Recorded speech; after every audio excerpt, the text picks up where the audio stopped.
Hero Shivaji చేస్తున్న వ్యాఖ్యలు ఎంత వివాదాస్పదంగా మారుతున్నాయనేది మనం చూస్తున్నాం. కానీ అంతకంటే ఎక్కువగా ఆడవారు ఎటువంటి వస్త్రధారణ వేసుకోవాలనేది మాత్రం మరింత వివాదాస్పదంగా మారిందని చెప్పొచ్చు. దానికి సంబంధించి మనతో పాటు మాట్లాడడానికి భారతీయ సత్యవాణి గారు మనతో పాటు ఉన్నారు. వారితో మాట్లాడదాం. నమస్తే మేడం, ఎలా ఉన్నారు?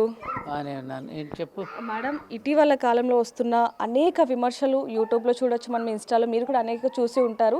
అసలు ఆడవారి పట్ల ఏ విధంగా మాట్లాడాలి అనేది కూడా చాలా మందికి తెలియదు. ముఖ్యంగా వస్త్రధారణ, కొంతమంది ఏమో ఆడవారు వాళ్ళకి నచ్చినట్టుగానే వస్త్రధారణ వేసుకోవాలి అంటారు. మరి కొంతమంది సమాజంలో జరుగుతున్న దారుణాలకు సంబంధించి, అఘాయిత్యాలకు సంబంధించి వాటిని దృష్టిలో పెట్టుకొని బట్టలు వేసుకోవాలి అంటున్నారు. అసలు ఏంటంటారు దీని గురించి, మీరేం చెప్తారు? నన్ను అడిగితే ఇవన్నీ పని లేని డిస్కషన్స్ అమ్మ. ఒకప్పుడు జరిగా ఈ డిస్కషన్స్ అన్నీ. ఈ మధ్యన సోషల్ మీడియా వచ్చింది, ప్రతి వారి చేతిలో సెల్ ఫోన్ ఉంటుంది. అందరూ యూట్యూబ్ ఛానల్స్ అన్ని రకాల వాళ్ళ భావజాలాన్ని ఎవరి ఇష్టం వచ్చినట్టు వాళ్ళు మాట్లాడేసుకుంటున్నాం.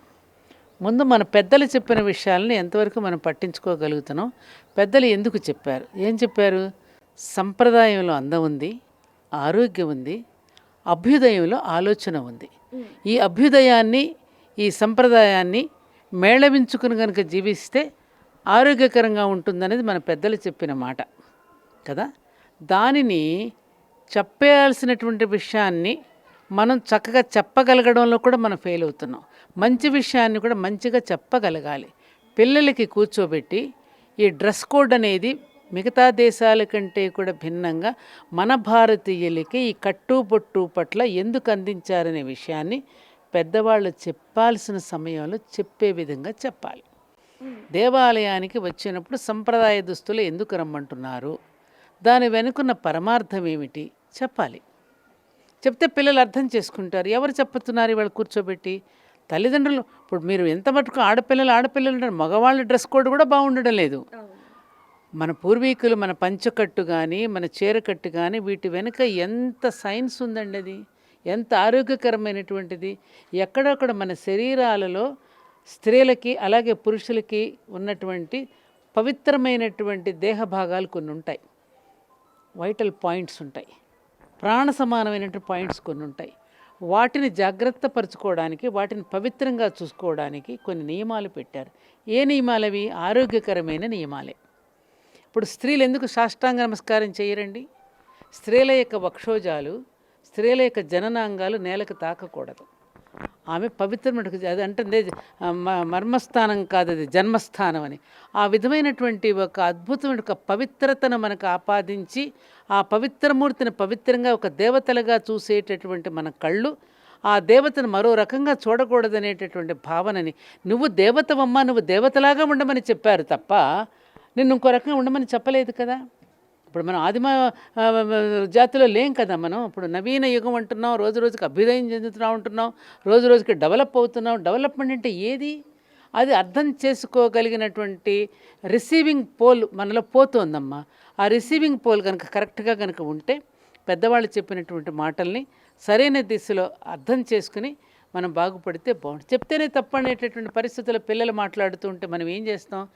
పిల్లలకి చెప్పడంలో పెద్దవాళ్ళు ఫెయిల్ అయ్యారు, పెద్దవాళ్ళు కూడా దానినే అనుసరిస్తున్నారు. అప్పుడు మనం ఏం చేయగలుగుతాం? తర్వాత సాక్షిభూతంగా చూసి తర్వాత జరిగినటువంటి పరిణామాలకి అబ్బో బాబోయ్ అని కుయ్యో మర్రు అని మొత్తుకుంటే అప్పుడు ఏం చేస్తాం? ఇప్పుడు మొన్న నేను చూశాను ఒక సినిమా, ఒక హీరోయిన్ బట్టలు పూర్తిగా లేకోకుండా కారు ఎక్కుతుంటే మొత్తం మగవాళ్ళంతా ఎమ్మటపడి అమ్మాయి మీద చేతులేసి కారులోకి తోసేస్తుంటే ఆ అమ్మాయి టెన్షన్ పడిపోయింది. ఆ టెన్షన్ పట్టం ఎందుకు? నువ్వు అలా రావడం దేనికి? నిన్ను చూస్తే నమస్కరించేటట్టు ఉండాలి కానీ నువ్వు తిరస్కరించేటట్టు ఉండకూడదు కదా అని చెప్పేది. నమస్కరించేటట్టు ఉండాలా, తిరస్కరించేటట్టు ఉండాలా? నమస్కరించేటట్టు ఉండాలి. అది కదా. అందుకని ఆ గౌరవాన్ని నువ్వు పొందమ్మా. నిన్ను హై స్థాయిలో పెట్టారు. నిన్ను ఏ స్థాయిలో పెట్టారు? అన్నిటికంటే ఉన్నతమైన సింహాసనం మీద నేను కూర్చోబెడితే దాని నుంచి దిగజారి నీ కిందకు వస్తానంటే మనం ఏం చేస్తాం? అందుకని ఈ సంప్రదాయం ప్రతి దానిలోనూ ఆరోగ్య సూత్రమే ఉన్నది. మీరు ఆడవాళ్ళనే అనుకోండి, మగవాళ్ళు కూడా చిన్న చిన్న షార్ట్స్ వేసుకుని మాలాంటి పెద్దవాళ్ళ మీద కూర్చుంటే మేము పైకి చూడాలో కింద చూడాలో మాకే అర్థమై సావటల్లా. కళ్ళలో కళ్ళు చూసి పెట్టి మాట్లాడాలంటే మాకే సిగ్గేచ్చేస్తుంది. మగవాళ్ళు అలాగే ఉంటున్నారు. కేవలం స్త్రీలనే అనకండి, ఇద్దరిలోనూ మార్పు రావాలి. పిల్లలకు వాళ్ళే కొనిస్తున్నారు పేరెంట్స్, అటువంటి బట్టలు వేసుకొస్తున్నారు, చిరిగిన ప్యాంట్లు వేసుకొస్తున్నారు, రకరకాలుగా కూర్చుంటున్నారు, ఎట్లా పడితే అట్లా ఉంటున్నారు. మరి పెద్దలు కోప్పడే పెద్దవాళ్ళనేమో అక్కడ ఓల్డేజ్ హోముల్లో పెడుతున్నారు. ఇళ్లల్లో కుటుంబాలు, ఉమ్మడి కుటుంబాలు పెద్దవాళ్ళు లేరు, గురుత్వం వహించే పెద్దలు లేరు. మరి ఏం చేస్తారమ్మా? మమ్మల్ని అడిగితే మేము ఏం చెప్తాం తల్లి? ఎంత తొందరగా వెళ్ళిపోతే అంత మంచిది అనిపిస్తుంది మా లాంటి వాళ్ళకి. కళ్ళు మూసుకుని చెవులు మూసుకుని తొందరగా మమ్మల్ని తీసుకెళ్ళిపోతే బాగుండు దేవుడా అని మొక్కుకుంటున్నాం. ఇలాంటి మాటలు ఎందుకమ్మా? మీరే ఇలాంటి మాటలు మాట్లాడితే ఎలా చెప్పండి? సనాతన ధర్మాన్ని మీరు ఎంత కాపాడుతున్నారు అనేది మేము చూస్తున్నాము. ఇక్కడ ఒకటే, సనాతన ధర్మాన్ని మనం కాపాడటం అనేది ఉండదు, సనాతన ధర్మం మనం కాపాడుతుంది.